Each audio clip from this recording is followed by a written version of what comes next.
IBC 뉴스의 긴급 속보입니다. 자세한 내용을 위해 성재준 앵커를 연결합니다. 성재준 앵커, 응답하랍니다. 9월 14일 CBS의 한판 승부에 조성은 씨가 출연했습니다. 8월 11일 이후에 추가로 만난 적이 한 번도 없느냐라는 질문에 만난 적이 없다면서 박지원 원장이 국내에 있을지 어디에 계실지도 모르는데 라는 식으로 답변했죠. 반갑습니다. 송주준입니다. 오늘 저는 조성은 씨와 박지원 원장에 대한 이야기를 해보도록 하겠습니다. 야, 진짜 시간이 가면 갈수록 두 사람의 관계가 예사관계가 아니구나 이런 생각이 드는데요. 지금까지 조성은 씨와 박지원 씨가 계속해서 강조해왔던 게 뭡니까? 우리 둘이 만남을 가졌던 것은 개인적인 용무 때문에 만났던 것이지 무슨 정치적인 문제 때문에 만난 게 아니다 이렇게 강조해 왔습니다. 그런데 지금 나오고 있는 얘기는 두 사람이 친밀한 관계를 뛰어넘는 그런 관계인 거 아니냐 이런 얘기까지 지금 나오고 있는데요. 어떤 식으로 지금 박지원 원장이 조성은 씨한테 도움을 준 것인지 그리고 조성은 씨가 어떤 식으로 도움을 받았다라는 것인지 이거와 관련된 의혹을 같이 한번 살펴보시죠. 조성은과 박지원 두 사람의 관계가 점점 논란이 되고 있습니다. 의혹의 시작은 조성은 씨의 거짓말이었습니다. 제일 처음에 제보자가 조성은 씨다 라는 얘기가 나왔을 때 강력하게 반발했죠. 그냥 반발하는 것이 아니라 매우 강력한 법적 대응을 하겠다 이렇게 얘기했습니다. 언론사에도 마찬가지였습니다. 지난 7일 조선닷컴에서 제보자란 이야기가 사실이냐 라는 질문에 절대 아니다 이렇게 얘기했고요. 그리고 바로 다음날 8일 동아일보와의 인터뷰에서도 자기는 공익신고를 한 적이 없다 이렇게 얘기했죠. 이거는 지난 9일까지도 마찬가지였습니다. 그런데 딱 하루가 지나서 9월 10일이 되니까 바로 말을 바꿔가지고 자기가 제보자라고 시인했죠. 조성은 씨와 박지원 씨가 아무 관계가 아니라고 한다면 뭐하러 조성은 씨가 거짓말을 하겠습니까? 자기 혼잣말도 아니에요. 7일, 8일, 9일까지 전 국민들이 다 볼 수 있게 언론사를 통해가지고 자기가 제보한 적이 없다라고 얘기했는데 하루 만에 거짓말이었다라는 걸 시인했던 겁니다. 조성은 씨뿐만이 아니죠. 박지원 씨도 마찬가지입니다. 두 사람이 친밀한 사이라는 것은 인정을 하면서도 이번 사안과 관련돼서 얘기한 적은 없다 이렇게 강조를 했죠. 분명히 조성은 씨의 글을 보니까 굉장히 친밀한 사이는 맞는 것 같아요. 엄청난 반가움이 하면서 하트를 지금 3번이나 써놨는데 밑에 보니까 그게 나다 박지원 씨가 이렇게 얘기하고 심지어 박지원 씨가 조성은 씨의 굉장히 사적인 부분까지도 물어보는 것 같습니다. 남자친구에 대한 얘기까지도 물어보죠. 저는 개인적으로 저것도 좀 이상하다라고 생각하는데 조성은 씨와 박지원 씨가 개인적인 만남을 가졌다라고 한다면 사실 스승과 제자 이런 개념으로 만났다라는 거 아니겠어요? 근데 생각을 해보십시오. 스승이 제자한테 너 남자친구가 있냐? 이런 질문을 합니까?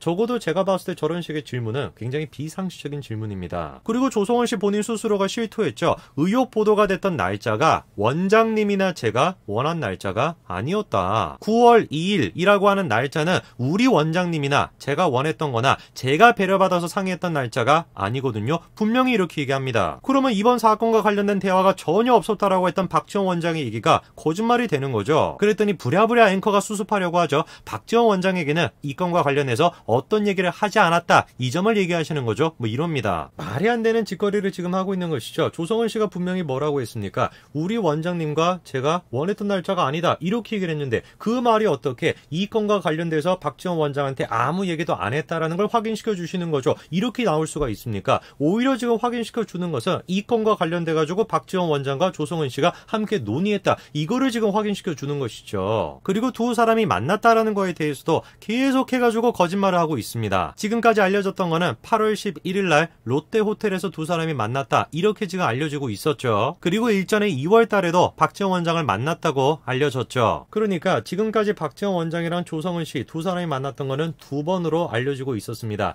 한 번은 국정원 공간에서 만났던 것이고 나머지 한 번은 롯데호텔에서 만났다라는 것인데 사실 개인적으로 일반인이 국정원장이랑 저런 식으로 공간에서 만난다라는 거 그것도 비상식적이죠. 그런데 이후에 조성은 씨가 분명히 뭐라고 했냐? 9월 14일 CBS의 한판 승부에 조성은 씨가 출연했습니다. 그러면서 성실하게 언론인들이 전화가 오면은 잘 답변하고 있다라고 얘기하면서 8월 11일 이후에 추가로 만난 적이 한 번도 없느냐라는 질문에 만난 적이 없다면서 박지원 원장이 국내에 있을지 어디에 계실지도 모르는데 라는 식으로 답변했죠. 저 방송이 나왔던 게 9월 14일입니다. 분명히 9월 14일에 조성은 씨가 박지원 원장을 8월 달 달 그때 이후로 추가로 만난 적이 없다. 분명히 그렇게 얘기를 했습니다. 그런데 바로 다음날 9월 15일에 다음과 같은 보도가 나왔죠. 놀랍게도 두 사람이 보도되기 일주일 전쯤에 한 번 더 만났다라는 겁니다. 그리고 조성원 씨가 하는 얘기가 만난 거에 대해서 부인할 필요가 없다. 만남은 8월 말쯤으로 기억한다. 이렇게 얘기하죠. 아니 부인할 필요가 없다라고 하는 사람이 왜 부인을 하는 겁니까? 말이 지금 앞뒤가 하나도 안 맞는 것이에요.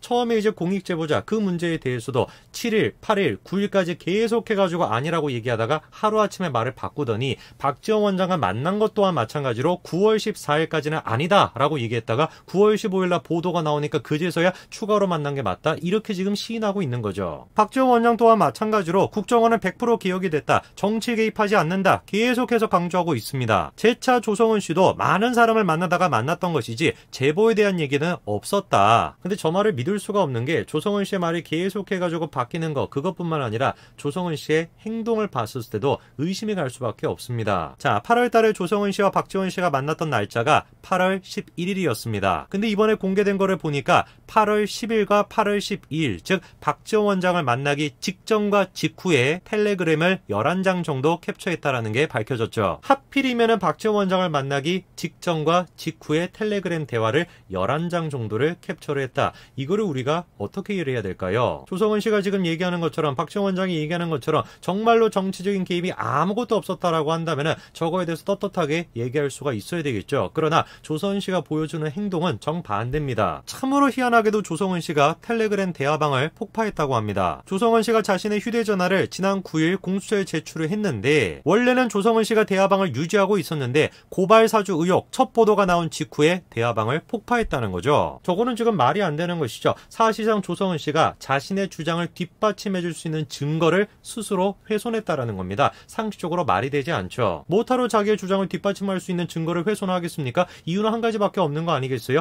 자기가 원래 했던 주장이 사실이 아니기 때문에 뒷받침할 수 있는 증거도 없었다. 이거 말고 우리가 어떻게 생각하겠습니까? 그리고 논란이 됐던 것이 조성은 씨의 사생활인데 자기가 거주하고 있다라고 밝힌 용산구 동자동의 가격은 매입가만 30억 가까이가 됩니다. 그리고 법인 리스를 통해 가지고 마세라티라고 하는 고급 자동차를 운영한 것으로 알려졌었는데요. 이 부분에 대해서 조성은 씨는 형편이 되니까 타는 것이다. 이렇게 해명했습니다. 근데 저게 좀 이해가 안 되는 것이 조성은 씨가 운영하고 있는 회사가 국세도 체납 상태였고 월급 또한 똑바로 못 줬다. 이런 지적이 있었거든요. 그 부분에 대해서 조성은 씨가 임금 문제는 전부 다 끝마쳤다라고 해명하긴 했습니다만 그때 당시에 체납이 됐던 거는 분명히 사실입니다. 나중에 해결했다라고 할지라도 국세가 체납될 정도라고 한다면 조성은 씨가 운영했다라고 하는 회사가 그렇게 안정적인 회사는 아니라는 거 아니겠습니까? 그런데 그런 상태에서 마세라티 같은 고급차를 리스로 운영했다. 뭔가 좀 말이 앞뒤가 잘 안 맞습니다. 그런데 알고 봤더니만 조성은 씨가 리스를 했던 회사의 대표가 박지원 씨의 대변인이었다라는 겁니다. 진짜 뭐 하는지 모르겠습니다. 조성은 씨와 박지원 씨가 우리는 정치 개입을 한 적이 없다. 그냥 단순하게 사적 관계였다. 계속 이렇게 강조하고 있는데 그렇게 지금 얘기하는 것도 거짓말 같고 두 사람이 사적 관계라고 하는 것이 어느 수준의 사적 관계를 얘기하는지 그것조차도 제가 헷갈릴 정도입니다. 박지원 원장님 제발 좀 정신 차리시기 바랍니다. 자기의 나이를 생각을 해봤을 때 그리고 자기의 국정원장이라고 하는 직책을 생각해 봤을 때 제발 이런 식의 논란은 그만 좀 만드시기 바랍니다. 부끄러운 줄 아세요. 여기까지 말씀드리겠습니다. 감사합니다.